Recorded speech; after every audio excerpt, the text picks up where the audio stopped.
connais les séries télévisées. J'ai pas la télé, vieux.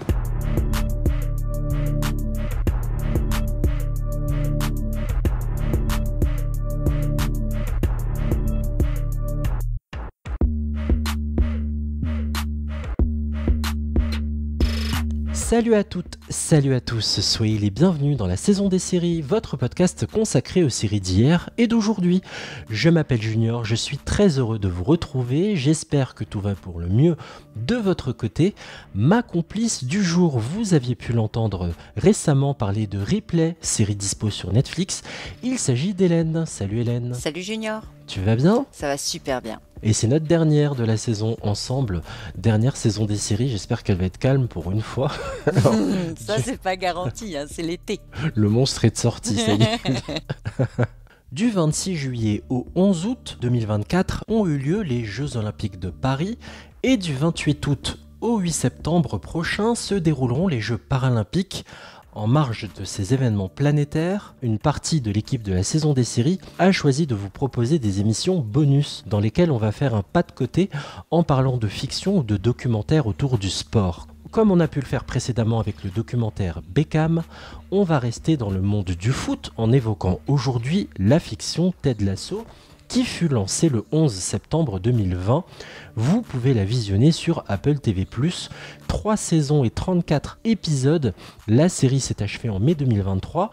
On abordera ici uniquement la saison 2 de cette production de Bill Lawrence, cerveau de la série Scrubs, et de Jason Sudeikis qui en est également l'acteur principal. Une pluie de récompenses, Emmy Awards, Golden Globe pour une dramédie drôle, touchante et franchement passionnante. Ce cocktail a-t-il fonctionné sur Hélène ? Des éléments de réponse à ces questions et à plein d'autres juste après un extrait de la bande-annonce de la saison 2 de Ted Lasso. Salut tout le monde! Ted! Que diriez-vous d'un cocktail, coach Lasso? Je dirais la même chose que si Diane Sawyer me proposait de sortir avec elle, avec plaisir. Nous sommes en direct du stade des Lévriers, c'est le 8e match nul pour Richmond. Combien de matchs vous faut-il pour déclencher le mode urgence? Il y a 2 modes que je n'aime pas, le mode urgence et le mode sommeil. Je me fiche du score. Tout ce qui compte, c'est qu'on continue à croire qu'on va arriver exactement où on a prévu d'arriver. Est-ce que ce fameux adage employé dans le sport, ne jamais abandonner, ne devrait pas s'appliquer dans la vie en général? Cette belle métaphore marche pour beaucoup d'autres chemins de vie. L'équipe est un peu poisseuse, c'est tout. On devrait peut-être embaucher un psychologue du sport. Je vous ai apporté une petite surprise pour votre premier jour. Je mange pas de sucre. Vraiment? J'ai jamais rencontré quelqu'un qui ne mange pas de sucre. Apparemment, ces gens-là vivent tous dans une ville bobo appelée Santa Monica.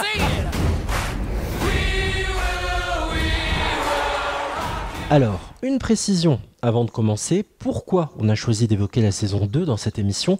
La raison est simple, on avait déjà évoqué la première saison, c'était en octobre 2021 avec Elodie. Donc je vous invite à aller l'écouter si vous avez envie d'entendre notre regard sur le premier chapitre des aventures d'un des plus célèbres moustachus de la pop culture après Mario ou encore Magnum des années 80, pas le dernier. Avant de vous faire un résumé de la série, on va changer un peu l'ordre des choses. Une question toute simple, Hélène. J'aimerais savoir, à la base, t'en penses quoi du monde du football et comment s'est passée ta découverte de Ted Lasso pour que les auditeurs situent un peu les choses? Alors moi le foot, si tu veux, j'ai connu ça uniquement pour les Coupes du Monde quand j'étais petite parce qu'à l'époque c'était au siècle dernier, ils avaient sorti un dessin animé pour la Coupe du Monde au Brésil je crois, ça s'appelait 11 pour une coupe. Alors, je vais pas vous chanter le générique même si j'en ai très envie parce que Junior va me disputer. Ça ne me dit absolument rien. Bon, je vais te la chanter. Non, je vais pas le faire. Vous regarderez, c'était un petit bonhomme orange et puis il chantait 11, 11 pour une coupe, à taper dans le ballon. Non, non, non, non. Tu vois, je me rappelle presque la chanson.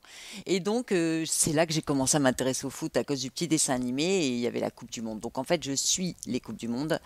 Je ne suis pas les Coupes de France ou les Coupes d'Europe, etc. Je me contente des Coupes du Monde. Donc, le foot, non, c'est pas du tout mon kiff. Moi, je suis plus rugby. C'est vrai que je suis allée au Stade de France voir des matchs de rugby. Je suis allée au Stade de Lille, Pierre Mauroy, voir des matchs de rugby. Moi, je suis plus rugby, tennis. Le foot, pas du tout. Et donc, pourquoi j'ai regardé la série Ted Lasso? Eh bien, c'est toi, Junior. J'avais écouté l'émission sur la saison 1 et tu m'avais dit avant de l'écouter, essaie quand même de regarder. Et c'est vrai que j'avais lancé, ça m'avait semblé sympa. J'avais coupé la première émission sur la saison 1. Grâce à toi, j'ai regardé Ted Lasso et alors là, j'ai été bluffée. C'est vraiment une série mais formidable que je conseille à tout le monde. Et je te remercie encore de me l'avoir conseillé parce que vraiment c'est top quoi. Et même si t'aimes pas le foot, même si t'es pas fan de foot, même c'est une série sur le sport. Donc si t'aimes le sport, ça va te plaire. Et c'est vraiment génial. C'est frais, c'est top quoi. Ah oui, c'est une très chouette série. C'est pour ça qu'on lui consacre d'ailleurs plusieurs émissions. Moi, ce qui m'a amené à la lancer, l'acteur principal y est pour beaucoup. Moi, j'aime bien le foot, c'est vrai, depuis petit, j'ai grandi principalement avec ce sport qui est le plus populaire en France. Mais en grandissant, en prenant de l'âge, j'aime beaucoup plus le basket américain, la NBA, qui est passé devant. Le basket, le tennis, plus que le foot. J'ai un peu plus de mal avec la façon dont on joue au foot aujourd'hui. Je suis pas très fan. La preuve, au moment où on enregistre cette émission, la qualité des matchs de football de l'Euro est catastrophique. On voit que les joueurs sont rincés et c'est pas passionnant en termes d'enjeu et aussi en termes de personnalité du monde du football. Quand on a grandi avec des Zidane, des Thierry Henry, j'adorais le foot, mais je suis en train de me dire tout simplement que j'y suis allé parce que c'est Bill Lawrence, c'est le créateur de l'une de mes séries préférées, Scrubs. Donc c'est ça qui a fait que j'y suis allé. Et j'étais plus intrigué, j'en attendais pas non plus monts et merveilles. Rappelons que Ted Lasso est un personnage qui a été créé donc par Jason Sudeikis en 2013 pour une publicité sur NBC Sports aux États-Unis. Et 7 ans après, le personnage a pris vie dans une série où il incarne un entraîneur de football américain qui est engagé pour coacher une équipe de foot en Angleterre, de soccer comme ils disent, pour le club de Richmond, un club londonien. Le souci est que Ted Lasso connaît rien, comprend que dalle au foot et la première ligue, qui est la première division de championnat de foot anglais, ça lui parle encore moins. Et pourtant, Ted Lasso accepte ce poste qui le pousse à devoir faire ses preuves face à un staff, des supporters et des joueurs qui le prennent pour une grosse blague et un wanker, un gros branleur. Mais petit à petit, Ted Lasso, avec le temps, arrive à combler son absence d'expérience grâce à sa positivité et un regard différent sur la vie, matérialisé par des discours marquants dont il a le secret, sans oublier bien sûr ces fameux biscuits. Si vous avez la recette, envoyez-nous cette recette dans nos MP, qui régale chaque jour sa nouvelle patronne Rebecca sur la saison 2, et peut-être même globalement sur la série. Tu l'as déjà un peu amorcé, Hélène. Qu'est-ce que ça représente pour toi, Ted Lasso ? Un moment de détente. C'est pas prise de tête, c'est tranquille, tu ris, il y a des grands moments d'émotion. Et alors moi j'adore le sport, j'étais sportive quand j'étais plus jeune. Ted Lasso c'est le roi de la prépa mentale quoi, en fait, même s'il connaît rien aux règles du jeu, il arrive à pousser, à aider ses joueurs à donner le meilleur d'eux-mêmes et à perfer. On voit vraiment toute cette mentalité du sport et je doute même que ce soit pas une exception finalement parce que j'ai plus l'impression que maintenant la prépa sportive c'est plutôt assez sombre alors que là ça te donne une vision du truc super positive, une vision de l'équipe super positive, les égos sont pas surdimensionnés, d'ailleurs il y a un personnage qui est un peu caractéristique des égos surdimensionnés, je pense qu'aujourd'hui malheureusement c'est la majorité des footballeurs qui ont cet ego. C'est l'impression que ça donne. Après, j'y suis pas. J'imagine qu'entre eux, dans les équipes, ça se passe quand même. J'espère qu'il y a vraiment l'esprit d'équipe. Mais là, c'est l'équipe de foot rêvée. Et je te parle pas de résultats sportifs. Du sport, de l'idée parfaite qu'on se fait du sport d'équipe. Et moi, j'ai fait du handball. Bon, c'était pas comme ça, hein. Évidemment. J'en ai pas fait à ce niveau-là, bien sûr.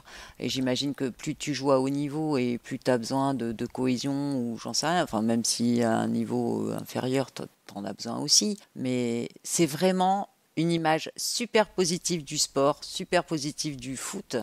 Il n'y a pas de chute, il n'y a pas de cinéma, il n'y a pas tout ce qu'on voit à la télé. Et moi, ça m'a réconciliée avec le foot. Après, évidemment, c'est romancé, c'est fictionné. Il y a des beaux moments, des beaux élans de solidarité, de fraternité. Mais on n'est pas obligé, dans la sphère professionnelle, dans le foot d'aujourd'hui, on n'est pas obligé de s'adorer pour aller loin. Il faut juste un minimum, s'il n'y a pas l'amitié, un minimum de respect pour autrui, de se dire, il est dans mon équipe, je peux pas trop le blairer, mais on va essayer de tendre vers le même chemin pour gagner, de s'entendre un minimum. Ça fait la différence. C'est aussi ça que véhicule Ted Lasso, avec quelque chose de peut-être un peu plus rêvé, utopique et fictionné et romancé, bien sûr. Mais de toute façon, dans n'importe quel job, à partir du moment où tu travailles en équipe, c'est ça, c'est pas forcément être potes les uns avec les autres, mais c'est ça, travailler ensemble pour aboutir à un résultat cohérent et efficace, quoi. Nathan needs a table at a restaurant. Ooh, excellent. Alan Ducasse at the Dorchester. Ooh, Atelier Robuchon. Chiltern Firehouse. Oh, it's a taste of Athens in Tooting. Did he just say Tooting? Tooting. It's his parents' favourite place. Well, it's the place that my dad complains about the least. Wait, you can't get a table at something called A Taste of Athens in Tooting? No, it's impossible. Right, well, there's a simple solution to that. I'll just buy the restaurant. Well, you know the saying. You buy a man a table he eats once, you teach a man how to get a table, and he eats at that restaurant until it becomes a Starbucks. Oh, this is silly. Nathan, just be assertive. Yes. Brilliant. Spectacular. Lovely. Wonderful. It's wonderful. Perfect. Sorry, we just... No. Oh my God. We've got work to do. Dans cette saison 2, on a relevé énormément de choses. Je te laisse amorcer, allez, notre traditionnel questionnaire. On va pas faire que ça, on va passer plein de thématiques en revue, mais on va aussi tranquillement répondre à certaines questions. Par quoi tu as envie de commencer, Hélène ? J'ai envie de te poser une question facile. Quel est le personnage que tu as détesté ? Nate, évidemment. Nathan. Oui, évidemment. Nathan. Ouais. Il est horrible, il est toxique, il est dans quelque chose de passif-agressif en plus. Il devient de plus en plus laid en fait. Alors c'est assez drôle, mais il y a plein de personnages comme ça. C'est-à-dire qu'il a aucune confiance en lui. Je me rappelle de cet épisode où les adorables Rebecca et Killy lui donnent des clés pour qu'il ait confiance en lui. Par exemple, Rebecca, elle, dans les réunions, il n'y a que des hommes et quand on la regarde comme une petite poupée qui n'a rien à faire là, elle se grandit. En plus, comme c'est une grande femme perchée sur des talons hauts, ça lui donne de l'assurance et du charisme.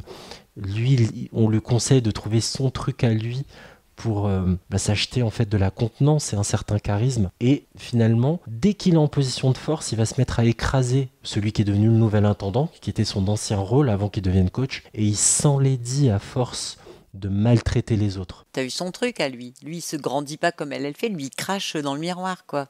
C'est horrible, quoi. Et tu vois, moi, ce perso, je l'ai adoré parce que moi aussi, c'est mon personnage détesté de la saison. Première saison, je le trouvais tellement sympathique, j'étais tellement contente pour lui. Puis Ted, c'est le gars qui a le cœur sur la main. Hein. C'est ce mec-là, je pense qu'il peut postuler pour être canonisé après sa mort. Mais tu vois, c'est un Ted Lasso, quoi. Mais Nate était tellement bien en première saison. Et là, deuxième saison, la transition est bien faite parce que je pense que le mec, il a des gros problèmes à résoudre. Et justement, tu vois, cette saison, je trouve que pour moi, le thème de la résilience, de la remise en question, c'était un thème hyper important parce qu'en fait, c'est ce qui est abordé dans cette saison, qui est différente des autres parce que là, il y a un nouveau personnage qui intervient, c'est la psychologue. Donc, il faut savoir que dans le sport, tu peux avoir un préparateur mental qui s'occupe d'augmenter tes perfs. En fait, lui, c'est son seul objectif, donc c'est la préparation mentale pour augmenter tes perfs, mais par contre le préparateur mental, donc le coach en l'occurrence qui peut avoir ce rôle, ne peut absolument pas, n'a aucune compétence pour gérer ton histoire personnelle qui peut affecter tes performances, voilà, et ton efficacité. Donc là on a à l'entrée d'un nouveau personnage, donc Sharon, docteur en psychologie et qui vient faire une petite saison là avec eux, suite à un événement, le syndrome de Hips ou je sais pas quoi qui existe au golf. En fait, c'est la personne suite à un traumatisme dans son sport, on sait pas trop. En fait, elle a des troubles moteurs, des troubles toniques, des contractions musculaires involontaires. Et donc, en fait, ce qui se passe, c'est qu'on a Danny Roras, qui lui, c'est la vie est belle, le foot c'est la vie. Alors le foot c'est la vie, tu vois. Alors, ça c'est la phrase de début et de fin de saison. Alors on va préciser pour nos éditeurs, hein, Hélène regarde en VF et je regarde en VO. Donc pour ceux que ça agace, hein, parce que je sais qu'il y a des puristes parmi vous, football is life. Ouais, le foot c'est la vie, ouais. Et en fait, Danny Roras, qui est le meilleur buteur quasiment du club depuis que Jamie est parti, Jamie Tart, c'est un super nom aussi. Ils ont une mascotte. Alors tu peux me dire quelle est la mascotte du club ? Oui, c'est un lévrier. Et donc le lévrier est sur le bord du terrain, l'autre va tirer un penalty, il y a un oiseau qui vole, le lévrier se détache, il vole en l'air et Danny Roras tue le chien en tirant son penalty. Et donc, il est complètement, il peut plus jouer au foot, quoi. Voilà. Et donc, ils appellent cette psychologue pour qu'elle vienne s'occuper de lui. Et en fait, en une séance, il est guéri. Et tout le monde parle du miracle et tout. Et finalement, c'est une saison plus intimiste. Oui. Et d'ailleurs, ça avait été amorcé en saison 1, hein, parce qu'on voyait que Ted n'allait pas bien, qu'il était en proie à des crises de panique. Puis il a rompu. Oui, ça a ajouté aussi au trauma. On se souvient de cet fameux épisode de sortie en boîte de nuit où Rebecca chantait Let It Go en VO, Libéré, délivré en français, et elle avait dû prendre en charge Ted. Et là, enfin, on va pouvoir se pencher sur toutes ces angoisses, cette anxiété qu'il y a chez Ted, et peut-être d'ailleurs chez d'autres personnages. En gros, cette saison parle énormément de santé mentale, et c'est extrêmement touchant de l'aborder, sachant que dans les années 80, 90, 2000 même, c'était complètement exclu de s'intéresser à ce sujet-là. Surtout que dans le domaine du sport, je veux dire, les pressions qu'ils subissent, les mecs, les coachs et tout. Bon, après Rebecca, on savait que finalement, on pensait que c'était elle la plus, la plus bizarre du truc. En saison 1, elle était quand même space. Il faut quand même préciser qu'elle a embauché Ted pour couler le club de foot qu'elle a, parce que c'est ce qu'elle a récupéré de son mari et c'est ce que son ex-mari aimait le plus au monde, c'est son club de foot. T'es quand même carrément tordu. Elle avait embauché Ted, un entraîneur de football américain, pour qu'il coule le club de foot de son ex-mari, pour le faire souffrir. Elle s'est dit, de toute façon, c'est un gros nulos, on va perdre et on va sombrer. Je vais couler ce truc. On avait l'impression que c'était elle la pire, mais bon. Donc moi, mon personnage détesté, bien sûr, c'est Nate, parce que lui, je pense que c'est le premier qui aurait dû aller voir la psychologue, parce qu'il a un grave problème.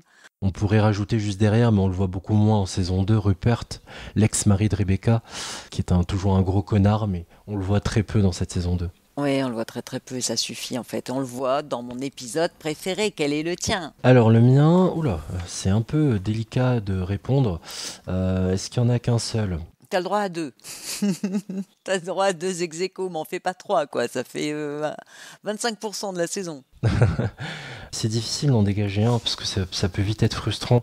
Moi, j'aime bien l'épisode 8 avec cet épisode sur l'accident de vélo de la psy. Manchester City. Ouais, Manchester City, parce qu'il y a ce match important de Jamie contre son ancien club. En fait, on a des moments extrêmement touchants.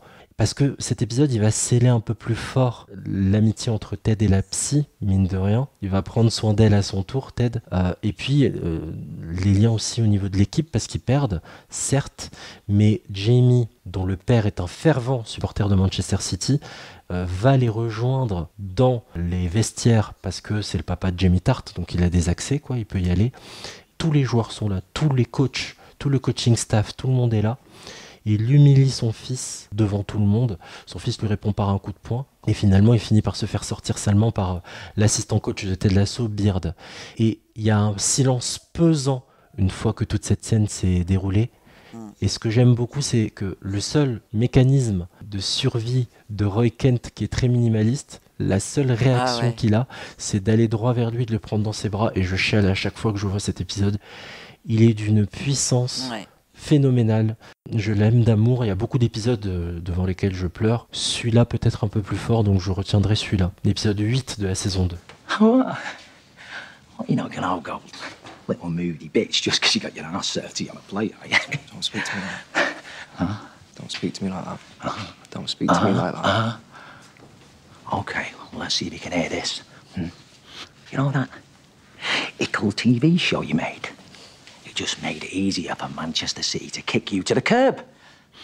And look where you are now. Twaddling about with a bunch of amateurs. No offence, no offence. Huh? Don't turn your back on me, you pussy. Oh! Ah! Oh!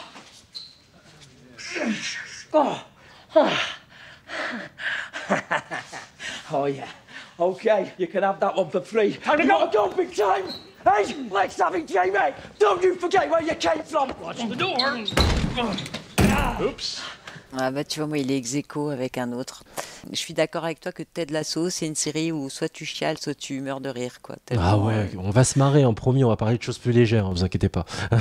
Dans cet épisode-là, Manchester City, t'as quand même des moments très rigolos, parce qu'il y a ce moment formidable à la fin, là où Roy Kent, qui est quand même un ours, Mais alors lui, il est très juste. Et pour en arriver, donc tu viens de parler de ton épisode préféré.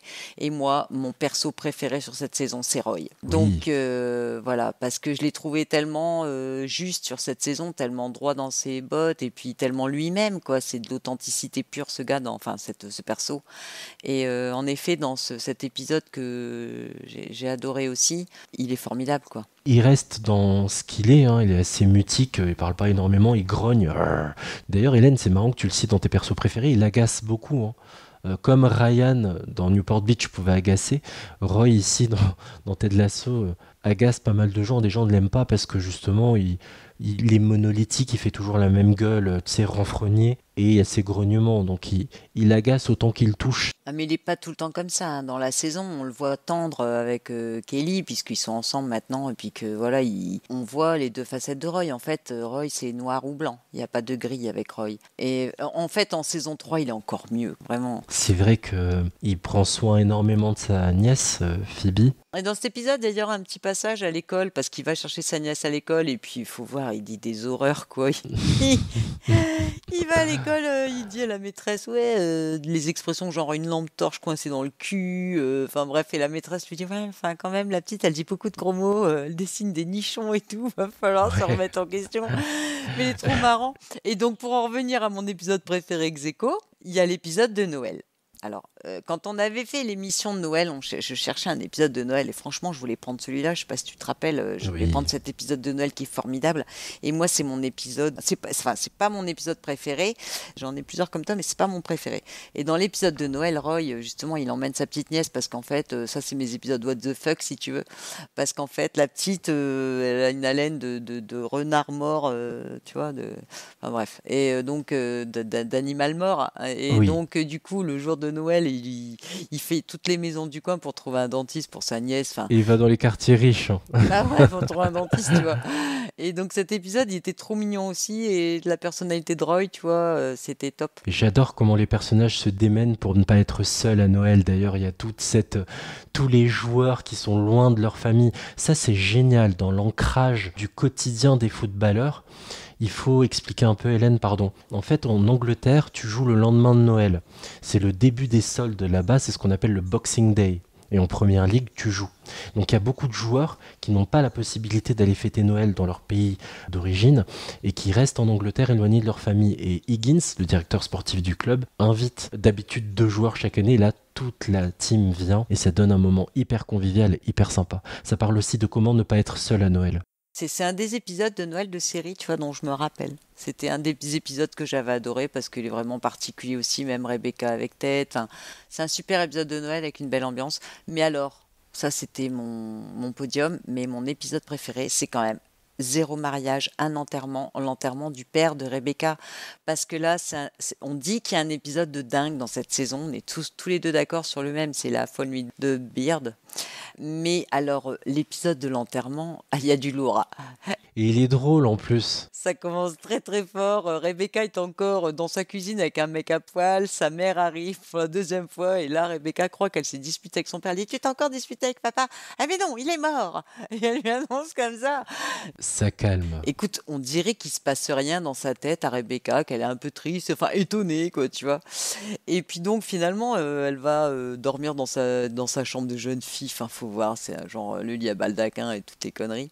Et puis sa meilleure pote arrive, elle passe par le balcon, mais comme des gamines. Enfin, tu vois, elle rigole comme des gogoles.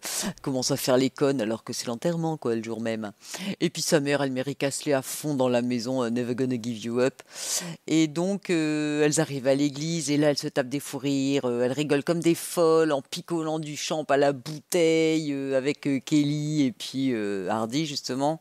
Et il y a ça. Et puis le curé doit venir leur dire de se taire. Enfin, c'est l'enfer. Après, il y a l'enterrement. Et là, on assiste à une scène hyper émouvante où Rebecca, en fait, juste avant la cérémonie, elle dit à sa mère, puisque son père est mort, elle peut enfin lui avouer qu'elle savait que son père trompait sa mère et que c'était un salaud et qu'elle était cocu. Et là, sa mère, elle lui fait une leçon de vie, mais monstrueuse, parce qu'il faut savoir que Rebecca était cocu, c'est pour ça qu'elle a quitté Rupert. Et là, sa mère lui balance une leçon de vie monstrueuse sur l'amour, sur tout ça, et Rebecca, c'est une grande séquence émotion aussi, je trouve. Enfin, je sais pas ce que t'en as pensé, toi. Il est sublime cet épisode. C'est marrant de faire ce podcast. On découvre plein de séries, plein d'épisodes, et je me rends compte qu'il y a pas mal d'épisodes sur le deuil qui m'ont marqué. Hélène, est-ce que tu étais fan de Sex and the City ? Ça va. Oui, et il y avait un épisode excellent, vraiment, si ce thème vous touche particulièrement, sur le deuil avec une histoire de soutien-gorge. À un moment donné, ça ne me revient plus en tête son nom, c'est Cynthia Nixon, mais oui, je me demande si c'est pas l'avocate qui perd sa maman et Samantha n'arrive plus à jouir, à avoir du plaisir. Oui. Revoyez l'épisode sur le deuil de Sex and the City qui est extrêmement bien fait, extrêmement touchant, et celui-là, on peut l'ajouter. Il est sublime, la justesse d'Anna Waddingham pour transmettre l'émotion tout en chantant. Ah là là là super. Never gonna say goodbye. Never gonna tell a lie and hurt you. Never gonna give you up. Never gonna let you down. Never gonna run around, desert you. Never gonna make you cry. Never gonna say goodbye. Never gonna tell a lie and hurt you. Never gonna give. Give you up. Never gonna give. Give you up. Thank you.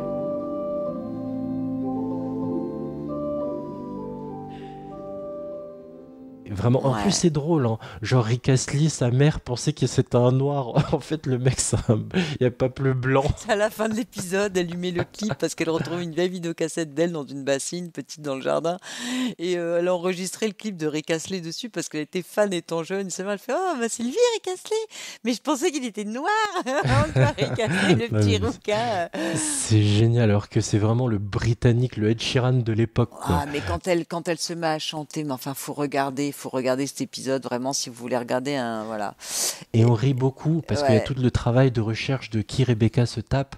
Donc c'est très drôle aussi parce qu'elles sont complètement hystériques les filles, mais on veut savoir. Donc c'est canon. Mais il y a quand même les punchlines de sa mère aussi parce que Ted, en sortant de l'église, puisqu'il est arrivé en retard, il dit à sa mère ouais, toutes mes condoléances à la maman de Rebecca, désolée et tout. Puis elle dit ne soyez pas navré, Ted, ce n'est pas vous qui l'avez tué.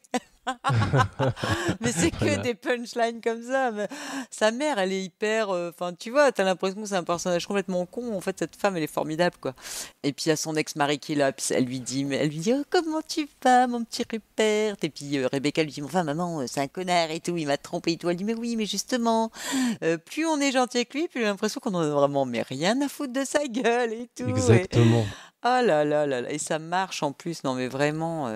Il est fabuleux cet épisode, tu as raison évidemment d'en parler, il va vous marquer profondément. Il y a Kelly qui en sort une aussi formidable, c'est que Rupert arrive avec son nouveau bébé, sa nouvelle femme, ce connard, à l'enterrement de son ex-femme. Qui s'appelle aussi Rebecca.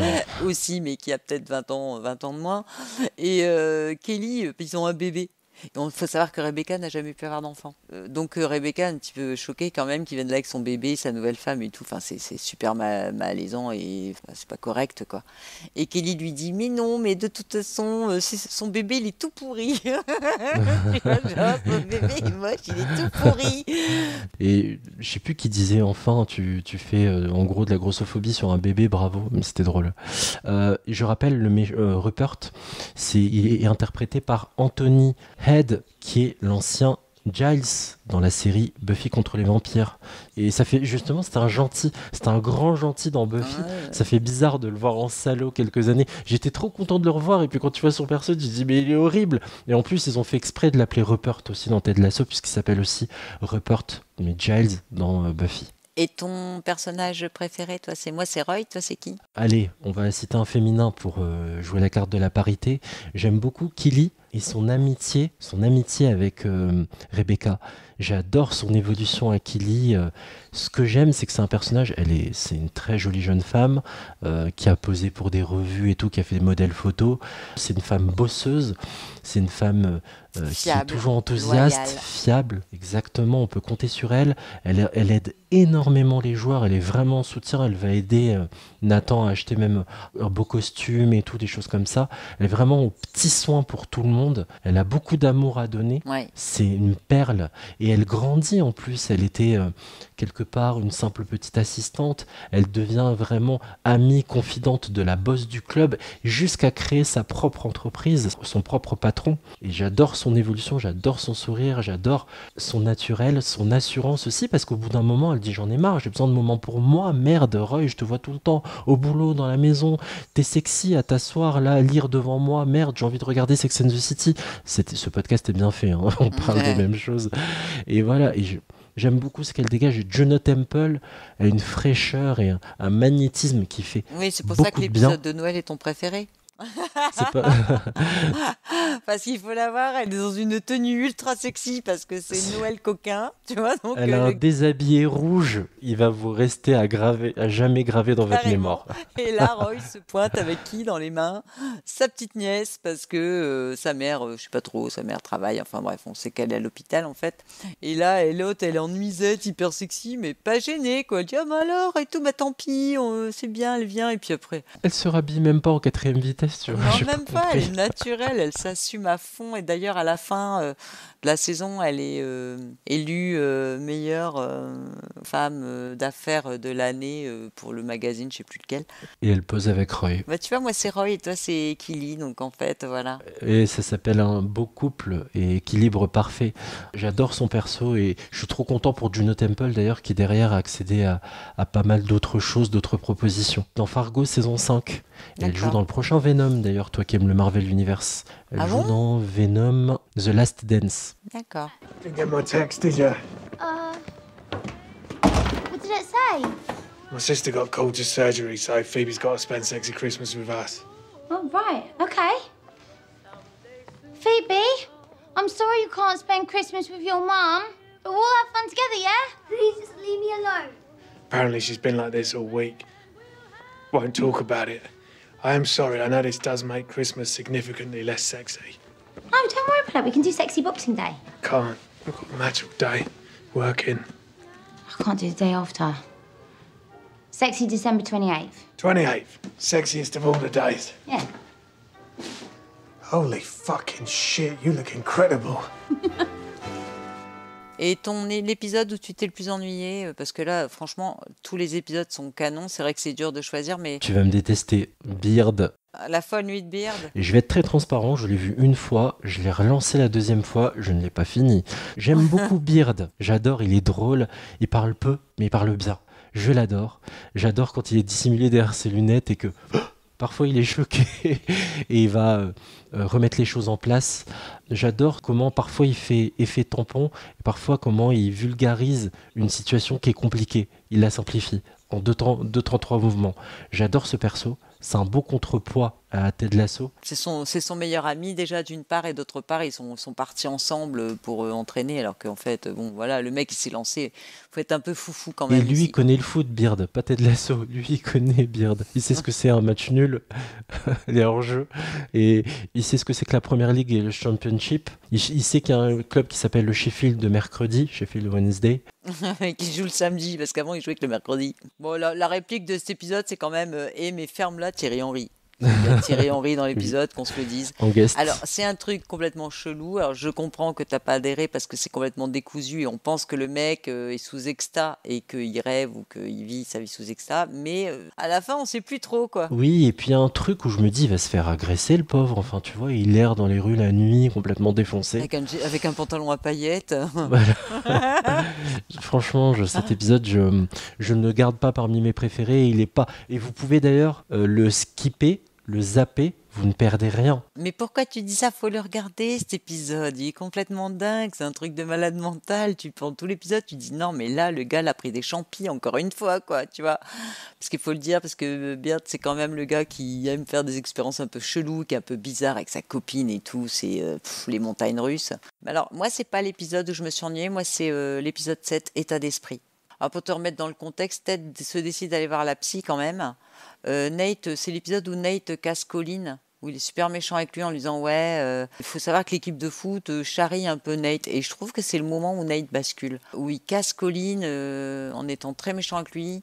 Bon, après, il s'excuse, mais justement, Beard l'a entendu le faire et voilà, donc c'est cet épisode, je sais pas si tu vois. Oui, bien sûr, et il se venge derrière. Tu en as parlé puisque tu as dit l'épisode où Killy dit à Roy qu'il est trop collant, etc.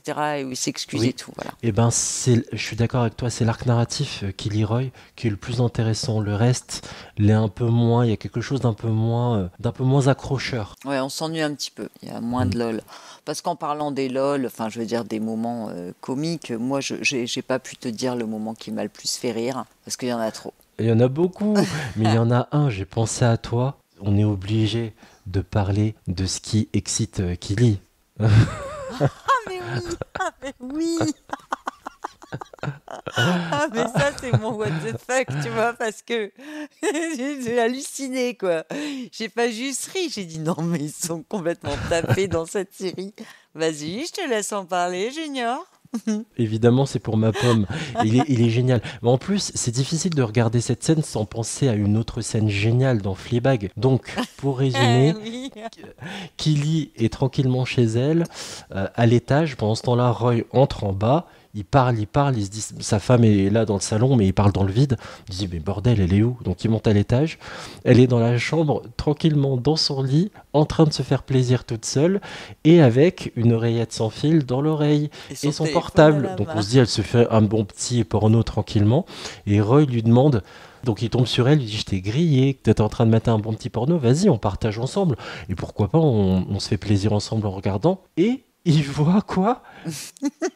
Une vidéo de lui en train d'annoncer sa retraite, de pleurer comme une merde devant la caméra. Et ça excite Killy. C'est trop drôle. C'est excellent. Ah mais je m'étouffe, mais le mec il montre aucune émotion. Et là quand il annonce son départ, l'arrêt du foot, il est en larmes à la télé. Et ça reste un truc où il est hyper gêné. Et il rentre et elle se tripote en regardant ça. Mais... Au départ, évidemment, il a pesté. Il a dit, mais qu'est-ce que tu me fais? C'est pas possible. Elle me dit, non mais attends, t'es vulnérable, t'es touchant, t'es sexy quand t'es comme ça. Au départ, il pestait. Vraiment, il lui en voulait. Et puis finalement, il change d'avis et il respecte le fait que ce soit son kink, pardon pour l'anglicisme, le fait que ce soit ce qui l'excite, quoi. Et je trouve ça trop cool. Et allez, comme on est sériephile, petit rappel, quand même cette scène géniale de Fleabag. Qu'est-ce qui l'excite, l'héroïne incarnée par Phoebe Waller-Bridge? Un discours de Barack Obama. oui, c'est vrai. C'était génial. C'est un truc de dingue. On a aussi un grand moment de délire, en parlant de l'épisode de Beard où c'est le délire, on a aussi Led Tasso. On en parle de Led Tasso. Quand il lâche les cheveux et qu'il devient en fait, horrible. Ils sont tous tout mous et tout, et puis ils décident de lâcher Led Tasso, qui est le double maléfique de Ted Lasso. Et là, il arrive, mais comme un dingue, il est super méchant, il se fout grave de leur gueule, puis il fait ouais, et puis il se tape un délire sur le ballon, et il dit oui, Titi, le petit bédule pour le gonfler. En parlant du truc du ballon, donc ils ont stripoté avec le ballon. Mais il se tape un délire à ce moment-là, mais pareil, quand on se demande s'il a pas pris quelque chose. Il y a plein de moments de délire dans cette série, de trucs que tu t'y attends pas. C'est vraiment surprenant et il y a des moments d'émotion vachement forts, comme aussi le moment où Roy décide de finalement lâcher. Quand il parle à la télé, déjà il sort des trucs mais de fou. Il dit tout haut ce que tout le monde pense tout bas, il leur balance des horreurs. Il devient consultant de foot pour Sky Sports, qui est une institution en Angleterre. C'est l'équivalent de beIN Sport, Eurosport, si vous voulez, Canal+, d'ailleurs. C'est une chaîne vraiment dédiée à tous les sports et les grands commentateurs consultants sportifs sont sur cette chaîne, dont Thierry Henry. Et franchement, il balance des horreurs, il taille même ses collègues, c'est trop drôle, quoi. Mais quand il parle de Jamie Tart, par exemple, à la télé, Jamie Tart a quitté l'équipe, il est reparti à Manchester. De Manchester, finalement, il a arrêté. Et puis, il a fait une télé-réalité, un truc horrible, quoi, genre l'île de la tentation, un truc comme ça. Et là, t'as Roy à la télé, en direct, qui parle de Jamie Tart et qui dit... Jamie Tart, c'est qu'un abruti. J'espère qu'il mourra d'une maladie incurable. C'est horrible. Et ça contrebalance, et c'est ce que j'adore dans cette série. Ça, c'était le début de saison, et ce que je vous ai raconté en début d'émission, quand Roy le prend dans ses bras, c'est toute l'évolution qu'il y a entre les deux, parce qu'ils ne pouvaient pas se voir. Hein. Et il compatit pleinement à la douleur de Tart, et il comprend pourquoi Tart a vrillé et est devenu un connard. Quand tu vois le père, à quel point il a l'humilié en permanence pour le faire comprendre que t'es nul et que jamais t'iras loin, tu m'étonnes que tu vrilles psychologiquement. Bon, on retrouve quand même le thème de la paternité là-dedans, puisque Ted, à un moment, il dit qu'en fait, tout le monde n'a pas eu le même père. Donc on a un parallèle entre le père de Sam Obisanya, qui est un mec super et tout, qui est super proche de son fils. On a le père de Jamie, qui est un connard, et puis Ted... Enfin, on va pas trop spoiler, mais en fait, il y a le thème aussi de la paternité dans cette série qui est abordé. Et quand on sait que l'héritage, enfin les héritiers, comme on appelle ça dans le sport, sont les enfants qui ont les parents qui étaient sportifs et qui se sont lancés dans le sport par un genre d'héritage génétique, c'est-à-dire que ou parce que les parents les ont sensibilisés à ça, ou parce que clairement ils ont ça en eux que les parents l'ont eu. Ça s'appelle les héritiers. Hein, c'est une transmission du sport qui est reconnue en sociologie. Et là, tu vois, ils en parlent aussi, puisque Ted sa paternité est compliquée vu que sa femme et lui sont séparés et que son fils est loin. En plus, il est sceptique face au psy, puisque ça lui a coûté son mariage pour lui. Voilà, on parle du père de Ted, on parle de Ted en tant que père, on parle de Roy en tant que père aussi, parce qu'avec sa petite nièce, voilà, Roy qui est le mec, t'as vraiment l'impression que c'est pas possible pour lui. En fait, on se rend compte que c'est un super papa de remplacement, puisque la petite n'a pas de père. On parle du père de Rebecca. Enfin, c'est une saison quand même sur la paternité aussi. Il y a plein de trucs là-dessus, quoi. Le papa de Ted, alors là, c'est la révélation de la saison, quoi. Hello, Coach Lasso. Sorry about the loss. Oh, and thank you for the new bicycle. It's very kind, but unnecessary. Coach Lasso? My father killed himself when I was 16. That happened to me and to my mom. I'm so sorry, Ted. And look, I don't know if that's where maybe some of my issues stem from. No, it definitely is. Right, no, that makes sense. Do you want to talk about it now? No, not right now. I need to get back inside of the team. I just wanted you to know. Okay. Thank you for telling me, Ted. Please call if you need me. I will. I'm sorry. I will. It's okay. Good night, Ted. C'est vrai que c'est extrêmement touchant d'ailleurs quand on comprend qui était le père de Ted, comment il a fonctionné et comment un choix effectué par le père a eu des répercussions sur le futur adulte qu'allait devenir Ted Lasso. Et d'ailleurs, un des speeches que j'ai adoré de Ted, parce qu'il y en a plein, hein, Ted, faut écouter, il pourrait être philosophe, quoi, tu vois. C'est dans le dernier épisode. Alors le dernier épisode, pour vous situer, en fait, s'appelle la pyramide du succès. On parle essentiellement de Nate qui file un très mauvais coton et qui va finir par, on peut le dire de toute façon, hein, c'est la saison 2, par quitter le club en lâchant les chiens, c'est-à-dire qu'il va être hyper désagréable avec tout le monde. Et Ted qui l'a poussé à réussir, qui l'a amené là où il est, il s'en prend plein la tronche, alors que Ted s'est un peu comporté comme un père avec Nate. Et t'as Ted qui fait un speech sur le choix et il dit ce sont nos choix qui montrent qui nous sommes vraiment. Ted, vraiment, c'est qu'est-ce que t'as comme philosophe à me citer de référence, tu vois, les mecs qui ont dit des trucs tellement vrais que tu fais mais ouais. Et Ted, tu vois, c'est ça, c'est les choix, quoi, les choix de la vie. Enfin, c'est vraiment super intéressant. D'ailleurs, Rebecca aussi, qui fait la cougar, quoi. Parce qu'elle n'a pas d'enfant, Rebecca, en plus, tu vois. Donc, D'ailleurs, tout ça sera abordé en saison 3. Hein, C'est ça, le dernier épisode, il prépare à la saison 3. Donc, c'est un épisode de transition qui est assez intéressant quand même, parce que, voilà, il s'annonce quand même la saison 3. C'est un peu comme un cliffhanger, quoi, tu vois, dans les séries un peu, plus de suspense, etc. Parce que là, le suspense dans Ted Lasso, c'est pas du suspense, c'est des surprises, quoi. Je voudrais juste, par curiosité, parler d'un sujet qui fâche. Il y a un arc narratif que j'ai pas aimé. Je suis navré. J'aurais aimé l'aimer. En plus, j'ai vu la deuxième saison pour la deuxième fois, mais j'ai jamais accroché. C'est la création de l'application Banter et le fait que Rebecca s'y mette de son côté, que Sam s'y mette de son côté, et que finalement ça match et ce choc de se rendre compte que en fait, c'est quand même un patron et son employé. Et finalement, ils vont au bout de ce chemin et finissent par coucher ensemble. Je te jure, tu vois, ça m'avait tellement pas plu au premier visionnage que j'avais complètement sorti de ma tête qu'ils avaient couché ensemble. Bah, je te dis, Ted Lasso, c'est des surprises, c'est pas du suspense. Et j'aimerais bien savoir ce que tu penses de cet arc-là. Moi, quand elle parlait sur Bunter, sur l'appli qui sponsorise l'équipe, en fait, je pensais qu'elle parlait avec Ted. Moi aussi, J'avais oui. capté qu'elle parlait avec quelqu'un. Et quand je vois que c'est Sam, 21 ans, elle en a au moins. Je pourrais être sa mère, quoi. Donc, Ouais, entre 45 et 50, je dirais. oui et non, parce que moi, je trouve que avant, c'était très mal vu. Mais moi, tu sais, dans ma famille, ma grand-mère, dans les années 30 ou 40, elle était avec un homme 10 ans plus jeune qu'elle. Donc moi, ça me choque pas. Maintenant, quand ça peut être ton enfant, non, parce que c'est quand même un homme. Donc à partir du moment où tu considères même à 50 ans que ton enfant de 20 ou 30 ans est toujours un enfant, tu as un gros problème, c'est un homme, c'est plus ton bébé, il faut sortir de ça, il faut se soigner. Et moi, c'est surtout le rapport employeur-employé qui me gêne, en fait. Bon, écoute, j'ai un peu du mal avec ça. Moi je travaille à l'hôpital, alors bon, les trucs un peu chelous entre collègues. Il faut préciser pour les gens qui n'ont pas regardé et qui nous écoutent, il y a du consentement dans tous les sens, hein, vous inquiétez pas, hein, les deux sont consentants. En plus, vraiment, Rebecca est adorable, il n'y a pas de rapport de domination ou quoi. Mais je sais pas, j'arrivais pas à avoir l'étincelle. Elle peut pas lui donner de promotion. Bah non, mais je veux dire, il n'y a pas de relation de force dans ce cas-là, d'employeur-employé. Moi, je l'ai pas du tout vu comme ça, quoi. Moi, je me suis dit, il y a la barrière de l'âge, parce qu'elle, ça doit lui faire un choc, machin et tout, alors que lui, pas du tout, ce qui est souvent le cas d'ailleurs. Les hommes jeunes, ça les dérange pas, c'est plus les femmes plus âgées qui ont un peu de mal avec ça. Et moi, j'ai envie de te dire, non, ça m'a pas choqué plus que ça, parce que je pense que maintenant... Non, juste savoir si t'as aimé.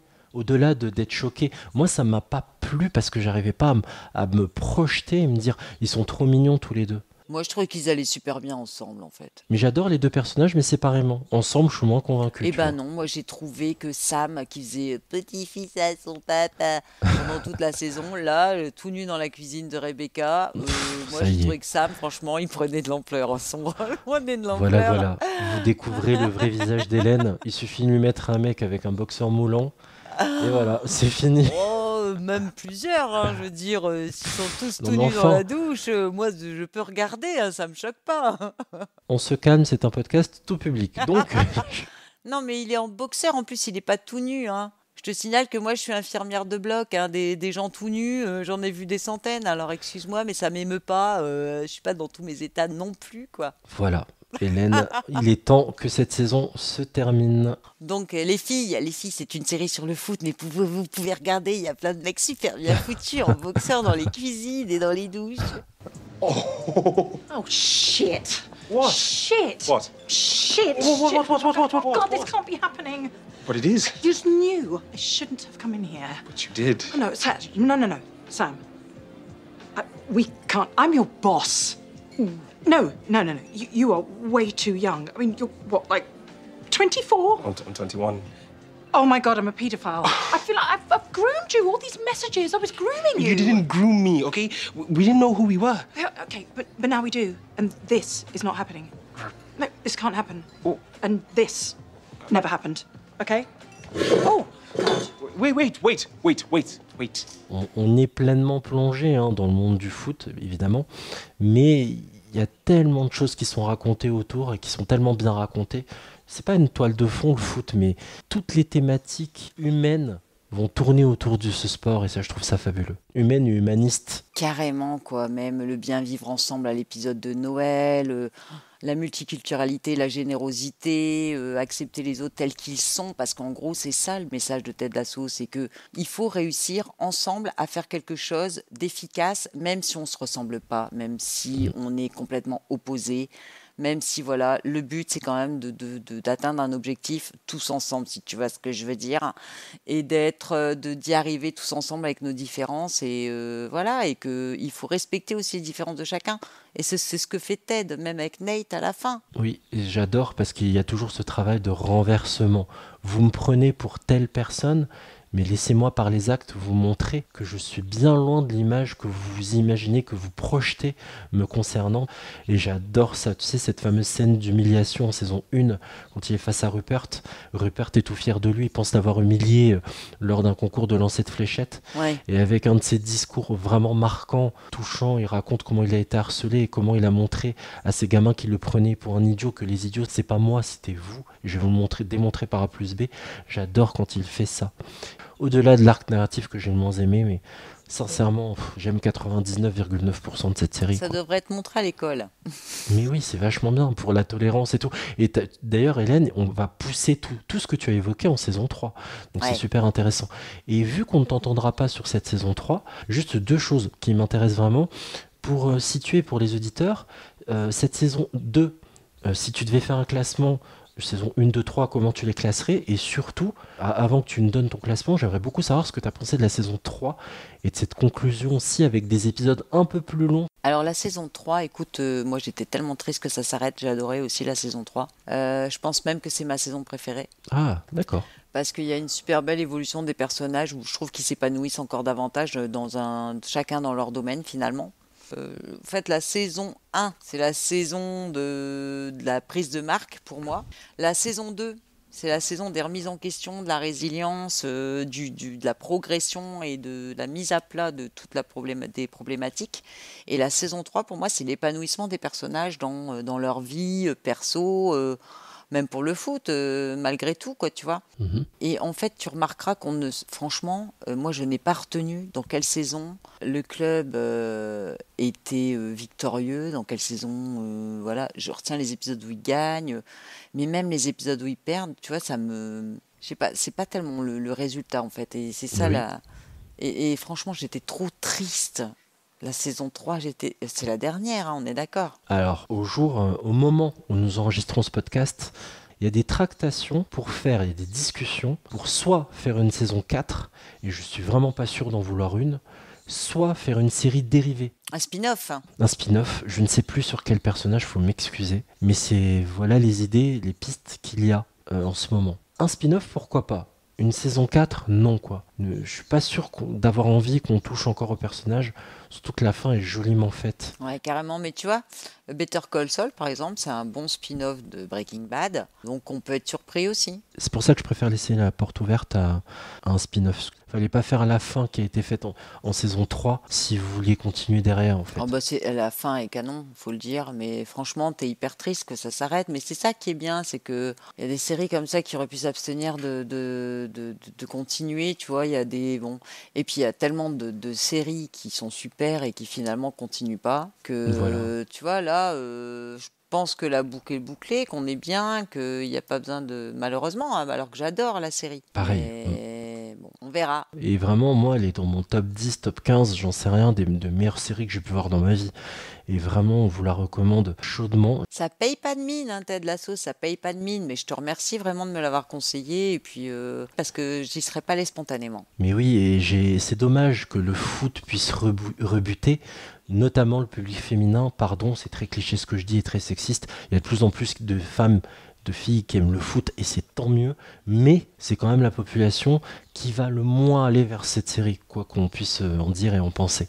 Et Dieu merci, moi ça me tient à cœur de la partager parce que ça raconte des choses au-delà de ça. Et peut-être même que ça va vous donner envie de regarder des matchs, qui sait. Et ça c'est plutôt cool en fait. C'est aussi pour ça, comme Beckham, vous n'avez pas besoin d'aimer le foot pour regarder ce documentaire. L'histoire du mec, la mentalité de ce monsieur, c'est super intéressant de l'observer et ça en dit très long, même si c'est des multimillionnaires, hein, il manque de rien. Il y a plein de documentaires sur Netflix qui sont passionnants. Et au-delà du fait de ne pas aimer le sport, aller voir l'histoire humaine derrière, c'est passionnant. On parlait de santé mentale, Hélène, excuse-moi, je suis lancé. Mais Naomi Osaka, au tennis, est l'une des premières, donc joueuse japonaise, est l'une des premières sportives à avoir parlé de ça, de santé mentale, et de dire je ne vais pas bien, j'ai pas la tête à pouvoir aller sur un court et me battre pendant 3 sets.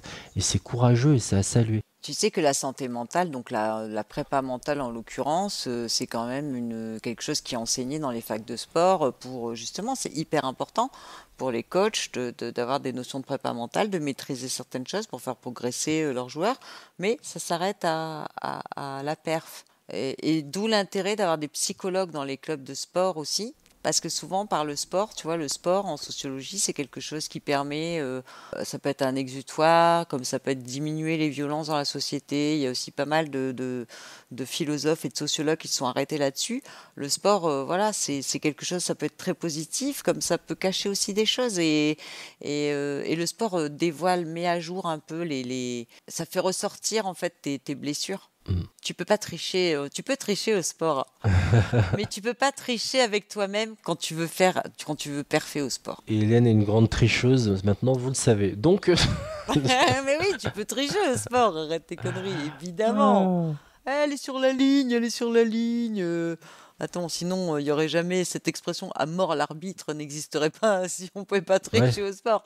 Mais tu peux tricher avec les autres au sport, mais tu ne peux pas tricher avec toi-même. Si tu veux y arriver dans le sport, il ne faut pas tricher avec toi-même, il faut être toi-même, il faut savoir qui tu es. Et c'est ce que dit Ted à un moment donné, quoi. Et de croire aussi le fameux Believe qui trône au-dessus de la porte d'entrée dans les vestiaires, qui donne d'ailleurs des photos très sympas. En tout cas, voilà. On vous laisse vous faire votre propre opinion sur Ted Lasso. Je vous rappelle que cette série donc est disponible sur Apple TV+, 3 saisons et 34 épisodes au total, ça se mate très vite.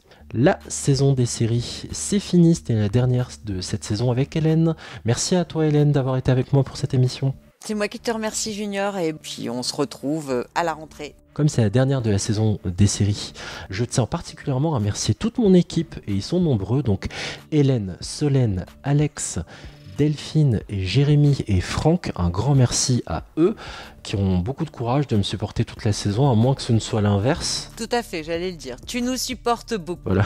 Tu es notre Ted Lasso. Il faut de la patience, je vous le dis. Carrément. Le pauvre, si vous saviez ce qu'on lui fait vivre. Merci en tout cas à toute l'équipe pour toutes leurs contributions. Merci à tous les invités qui ont pu faire des émissions aussi avec nous. Et surtout, je garde les meilleurs pour la fin. Merci à vous, auditrices et auditeurs, de nous avoir écoutés toute cette saison. On revient, on est là entre 2024 et 2025, ne vous inquiétez pas. Pour écouter ou réécouter nos anciens épisodes de la saison des séries, vous pouvez nous retrouver sur votre appli podcast préféré pour nous dire que vous nous aimez.